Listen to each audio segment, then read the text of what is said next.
Hey guys, I wanted to show you this thing here. Look at this amazing flower. But I will turn it around now. Let's have a look. Yeah, so this is a hybrid by Uwe Kahle. And the petals are completely insane. Very feathery look. This isn't ragged really. This is really feathery. Looks completely nuts. Here's like the hand in comparison, so you have something to judge the size of the flower. Here's the body, but we will discuss everything in detail. But yeah, let's have a look at the body.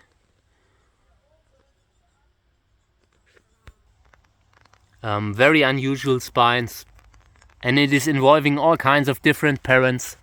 So let me put the camera on the tripod and then I will collect pollen, because I want it all. Okay, this will be enough. Now I just need a decent brush and a bag, and then we can start. Okay. So, let's talk about the parents. This is a cross between a hybrid called G15, Super GELB,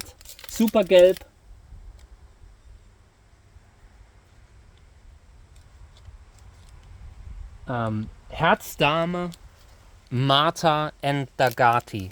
So lots of parents involved. I have gotten it with a very here is the label. G15, Super GELB, Marta, HERZ, and DAGATI. Uwe Kahle cross from 2016, 110-1. I need to screenshot this so I know. Beautiful, really beautiful, and I need to propagate it. But for now we are breeding with it, and that makes it equally important. I already collected a lot of pollen from it. Also have seeds from it. Been using it in crosses a lot. So there will be offspring of it. We will probably use it as fodder on Amun-Re tomorrow. Tomorrow or the day after. It will depend how fast the flower opens up. And yeah, I decided we will collect this with a scissor. So give me a second.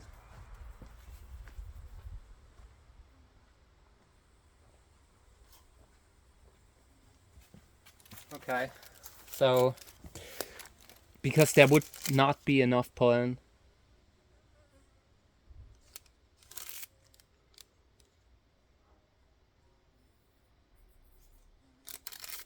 This will give us at least a chance to have a few more crosses with it.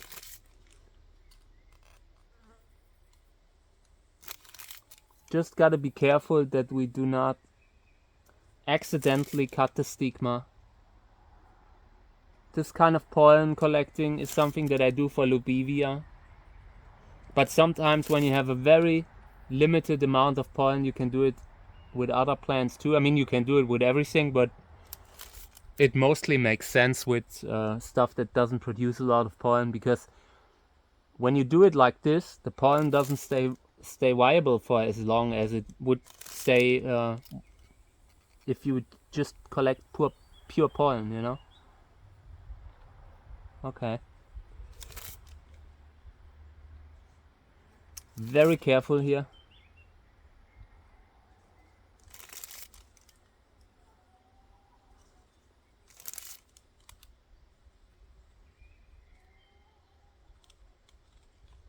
This is perfect. With this pollen collection method, we will be able to do maybe 2 more crosses. 2, maybe 3. Not more. But it will be enough, you know? Sometimes a little bit of pollen is all we need.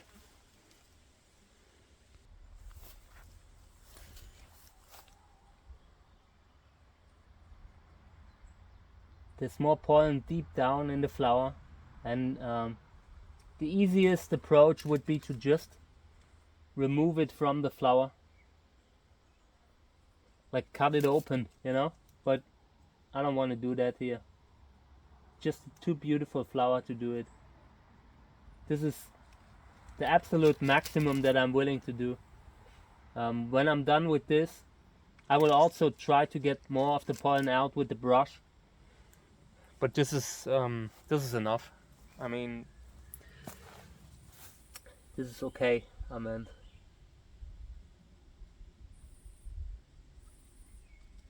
Not easy without messing up the flower. When you do not care about the flower, it's no problem at all. But I like it.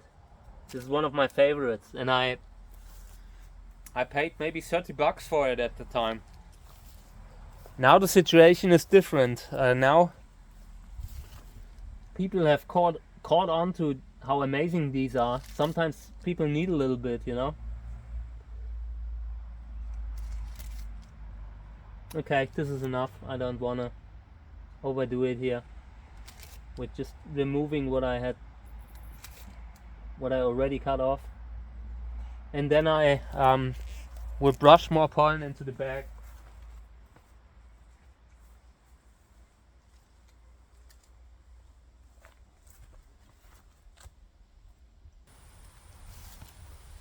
Great flower. So yeah, let's talk about it a little bit. From the cross G15, Super GELB, Martha, HERZ and DAGATI. I think HERZ is some kind of Echinopsis hybrid. Martha probably too, but I do not know. G15, maybe a Gräser hybrid.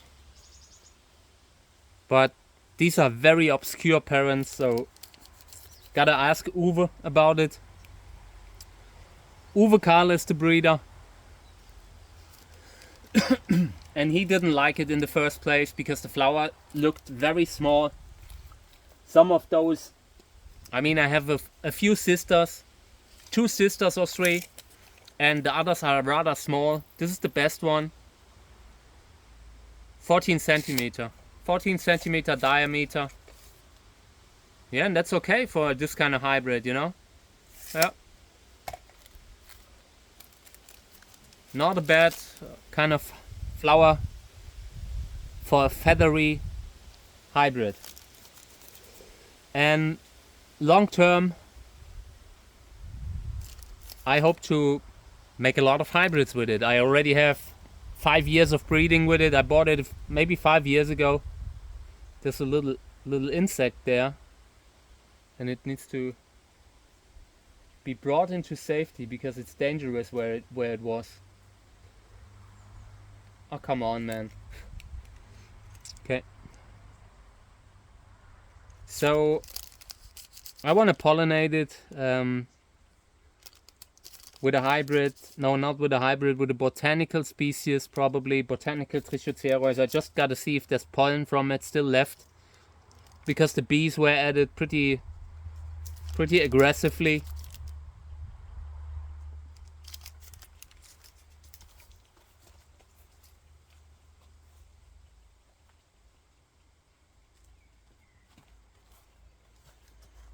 So I'll see if I can get pollen. There wasn't enough pollen of it, so we will try to instead get pollen from my bag that I have here. And the pollen that I have in the bag is from a botanical species with large white flowers. Botanical, like columnar body. Plant from North Peru. And I wanna use that as fodder here. Want to increase the flower size a little bit. Not much, just enough. Maybe change the shape. In general, I would love to use something else here, but I do not have a lot of flowers open right now. I don't think I have any open that I would use right now. I have flowers open, but they've been open for 2 days, so there's barely any pollen left, and it's just not worth it at that point. Yeah, but we will pollinate it now. So this is North Peru. The other one didn't have enough pollen.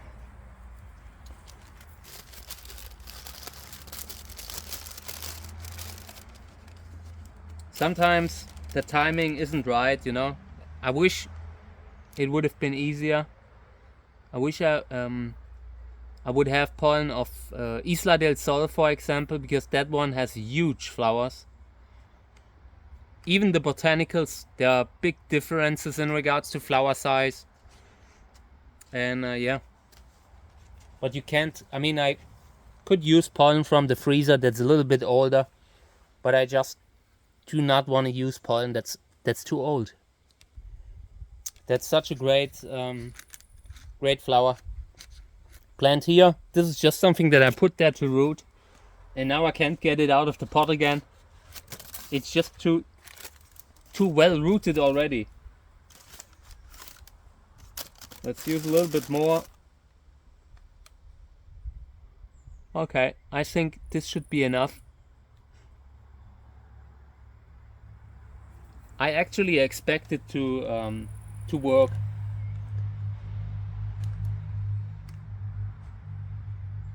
I think about taking cuttings from this plant, but for now it's just very useful for breeding, you know. So there's another sister in the pot, and I will take these off today because I decided to do it. I want to give the base a reason to pop.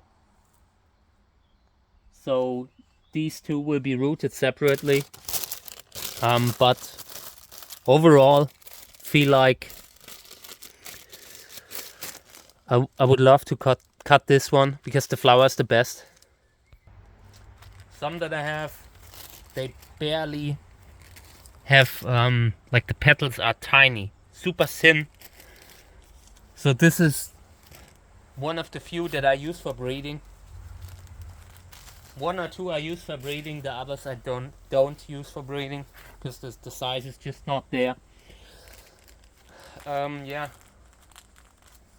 So let me just label the bag.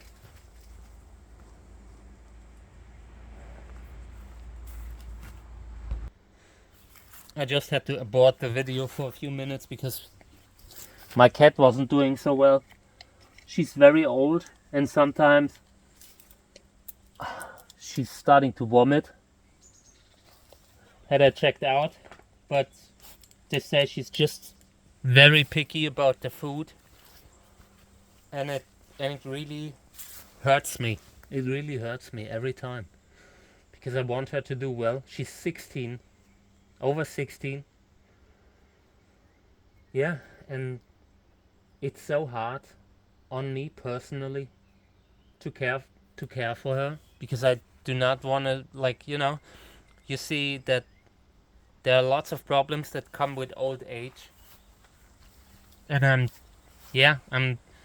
there's some amazing times and there are some times when it gets worse, you know. So it's kind of hard to say what causes it in that moment. So I have everything under like observation and all.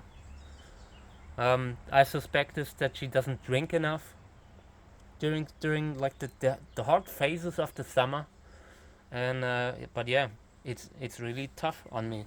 It's really hard. I want her to do good. I want her to be well, and every now and then she has these phases when she's not feeling well, you know. So we had her at the vet a few times. They said everything is normal. She makes a healthy, like totally healthy, normal impression otherwise, but every now and then something makes her where she doesn't, like, I don't know, doesn't want the food for a day or two. Always takes a few days to get better, and when that happens, then I'm worried about her. But most of the time it's okay. So I'm not sure. Maybe it's like cats, you know. I don't know. Okay, so yeah. This is an interesting hybrid, I wanted to say, because the body is very different to Super Apricot. Let me show you the body again. I will take the camera off the tripod now. Here's the body.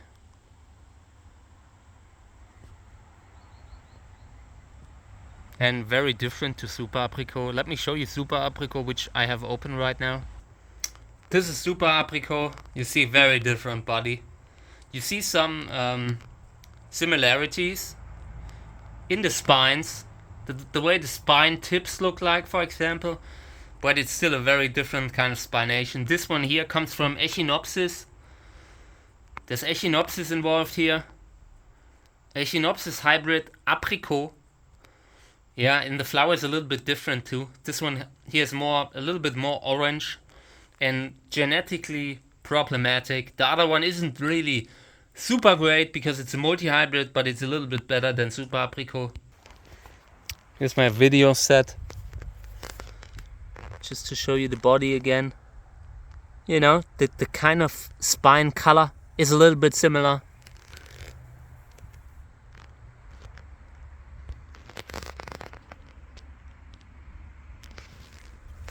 Excellent flower. I love this one, and hopefully we will get some seeds from it. And later I will take these two off, give it a chance to pop again. Yeah, and maybe with this one at some point too, but right now this is a great plant for breeding. It gives pollen to be used as a fodder. Sometimes you just cannot value the value of a plant like that you can use for breeding. That's just sometimes a great thing, and we will use that one for breeding this season. I pollinated another plant with it today as fodder, and there will be more in the next days. I collected the pollen and will let everything dry, and then hopefully we will get some seeds again. Okay, yeah, so the cross here, North Peru as fodder on G15, Super GELB, Marta, HERZ Dame and DAGATI by Uwe Kahle. Very good hybrid. I hope that one day he will give it an official name. Something like, I don't know, that he picks because it's his hybrid and he needs to name it. He needs to find a name, but at the time I got it, he didn't want to have anything to do with it. He sorted it out. Uwe doesn't like these like ragged kind of flowers, but this one, I've shown it to him this morning and he actually likes it now. So if he wants a cutting, he can get one, always, with everything I have from him. And yeah, this is a great flower. Okay, thank you. I will now take care of my cat.